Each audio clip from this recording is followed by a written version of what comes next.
प्राचीन काल में एक गांव में धनवान सेठ जी रहते थे, जिनके 7 विवाहित पुत्र थे। इनमें से सबसे छोटी बहू अपने गुणों और आचरण के लिए विख्यात थी। एक दिन सबसे बड़ी बहू ने सभी देवरानियों से कहा, आज घर को लिपने के लिए पीली मिट्टी लेकर आते हैं। सभी बहुएं डलिया और खुरपी लेकर मिट्टी खोदने निकल पड़ी। जब बड़ी बहू मिट्टी खोदने लगी, एक सांप वहां से निकला। जब बहू सांप को मारने के लिए उद्यत हुई, तब छोटी बहू ने कहा, कृपया इसे मत मारो, ये तो निर्दोष प्राणी है। इस पर बड़ी बहू ने सांप को नहीं मारा, सांप को एक ओर जाकर बैठ गया।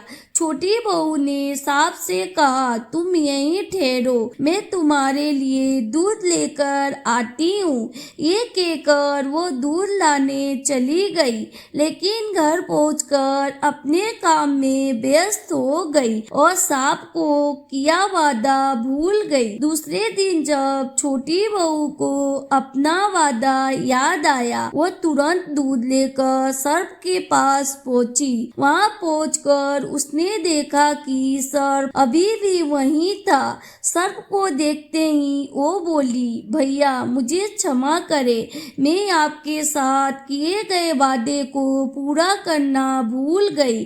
सर्प ने उत्तर दिया, मुझसे झूठ बोलने के लिए मैं अभी तुझे डस लेता, लेकिन तूने मुझे भैया कहा है, इसलिए मैं तुझे छोड़ रहा हूँ। आज से तू मेरी बहन हुई, तुझे जो चाहिए मांग ले। छोटी बहू ने उत्तर दिया, मुझे एक भाई मिल गया है, मुझे और कुछ नहीं चाहिए, बस जब भी मैं आपको बुलाऊं आप आ जाना। कुछ समय बाद सावन के महीने में जब सभी बहुएं अपने मायके जा रही थी, उन्होंने छोटी बहू से पूछा, तुम्हारा कोई मायका नहीं है, तुम कहाँ जाओगी? इस पर छोटी बहू दुखी हो गई, लेकिन तभी सर्प एक मनुष्य के रूप में वहाँ आया और कहा, मेरी बहन को मेरे साथ भेज दो। जब घर वालों ने कहा कि इसका कोई भाई नहीं है, तब वो बोला, मैं इसका दूर का भाई हूँ। इसके विश्वास दिलाने पर घर वालों ने छोटी बहू को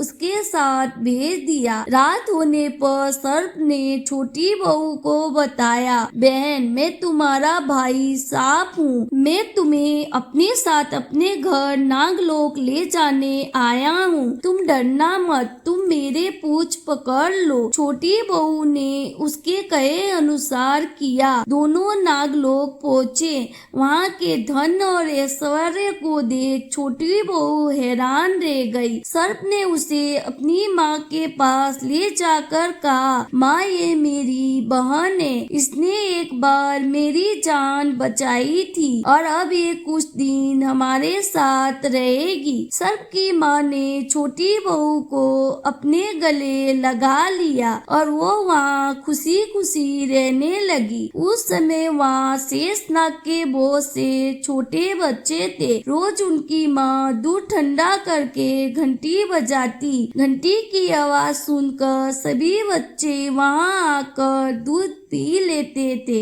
एक दिन छोटी बहू ने कहा, माँ आज मैं दूध ठंडा कर दूंगी, लेकिन अभी दूध ठंडा भी नहीं हुआ था कि उसने जल्दबाजी में घंटी बजा दी। घंटी की आवाज सुनकर छोटे छोटे सांप दौड़े आए और दूध पीते ही कईयों के फन जल गए। वे सभी बोले, हम इसे डसे, परंतु माँ के समझाने पर सभी मान गए। फिर उसके भाई और उसकी माँ ने उसे हीरे मोती और जवाहरात देकर विदा किया। इतनी सारी धन दौलत देकर बड़ी बहू बोली, भाई इतनी सारी दौलत दी है तो इसे झाड़ने के लिए एक सोने की झाड़ू भी दे देता। ये सुनकर सर्प ने वो सोने की झाड़ू भी लाकर दे दी और उसकी माँ की तरफ से हीरे मोती और मणियों का एक अद्भुत हार भी दिया।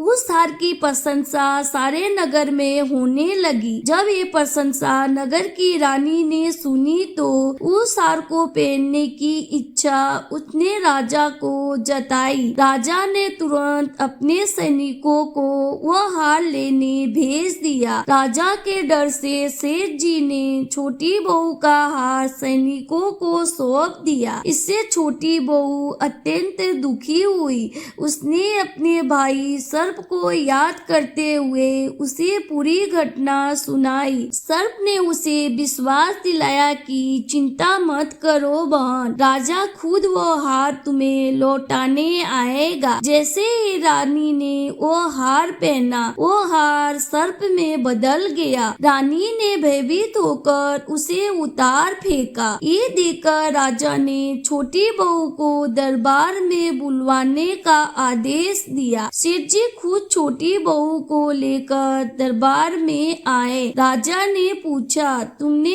क्या काला जादू किया है? छोटी बहू ने उत्तर दिया, महाराज कृपा मुझे क्षमा करे, ये हार ऐसा ही है, ये मेरे भाई सर्प ने मुझे दिया था। इसी समय वो नाग वहाँ प्रकट हुआ और बोला, ये मेरी बहन है और ये हार मैंने उसे दिया है। इसे देखकर सभी ने नाग देवता को प्रणाम किया। क्योंकि वो दिन पंचमी तिथि थी, इसलिए उस दिन से नाग पंचमी का त्योहार मनाया जाने लगा। तब से सभी स्त्रियां सर्प को अपना भाई मानकर उसकी पूजा करने लगी। एक राजा और एक रानी रहते थे। उनकी कोई संतान नहीं थी। उन्होंने बहुत पूजा अर्चना की पर उन्हें उसका कोई फल नहीं मिला। तब राजगुरु ने उन्हें भगवान शंकर के मंदिर में रोज जल चढ़ाने की सलाह दी। राजा रानी रोज सुबह नियम पूर्वक भगवान शंकर के मंदिर में जाते, गंगा जल से उनका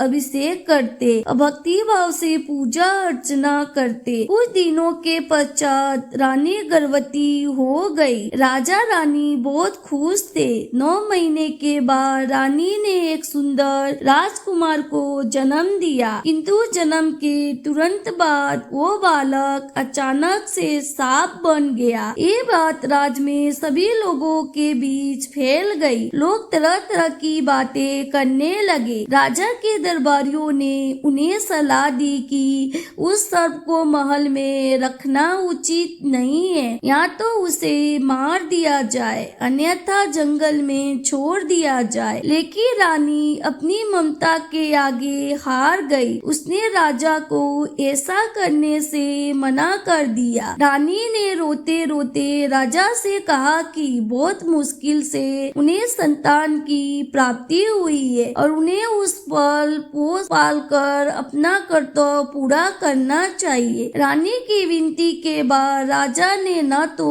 उस सर्प को मारा, न ही उसे महल से बाहर करवाया। राजा और रानी उसका विशेष ध्यान रखते। धीरे धीरे समय बीतता गया। सांप बड़ा होकर नाग बन गया। रानी के मन में उसके विवाह को लेकर चिंता होने लगी। रानी ने जब महाराज से सर्प के विवाह के बारे में कहा तो राजा ने अपने रिश्तेदारों और मंत्रियों से इस विषय में चर्चा की, परंतु सभी ने मना कर दिया। जब अपने राज में उनके पुत्र सर्प के लिए कोई कन्या देने को तैयार न हुआ तो राजा दूसरे राज्य में अपने मित्र के पास पहुँचे। उसे जाकर पूरी बात बताई। राजा का मित्र ने कहा, अब उन्हें चिंता करने की कोई आवश्यकता नहीं है और वो खुद अपनी कन्या का विवाह राजा के पुत्र के साथ करने को तैयार हो गए। राजा ने अपने मित्र को जल्दबाजी करने से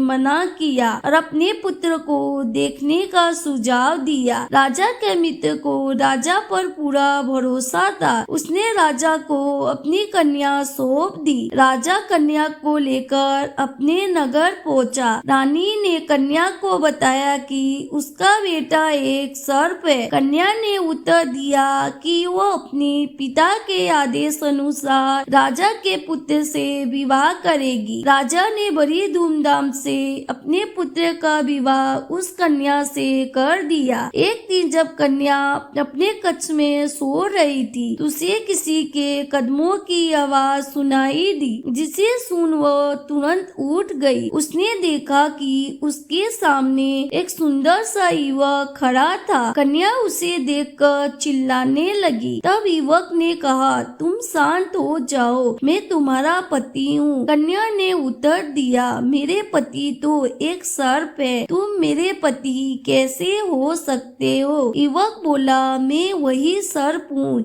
इसी कमरे के कोने में मेरी छाल पड़ी है। मैं पिछले जन्म में एक गंधर्व था और तुम एक किन्नरी। हम एक दूसरे से प्रेम करते थे।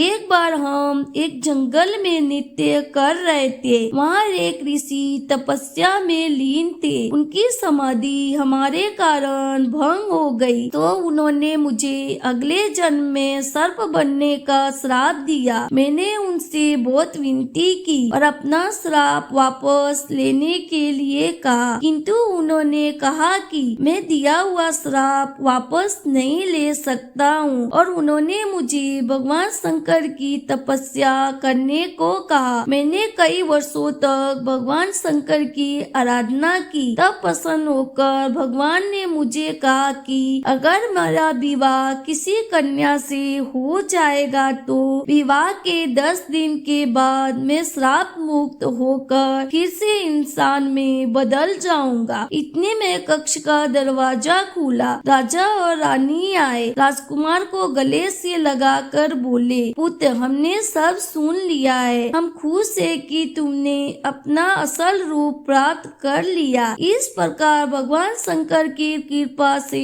उस राजकुमार के सारे कष्ट दूर हो गए। बोलो शंकर भगवान की जय। आपको हमारी ये कहानी कैसी लगी कमेंट करके अवश्य बताएं और हमारे इस वीडियो को लाइक और शेयर करना ना भूले।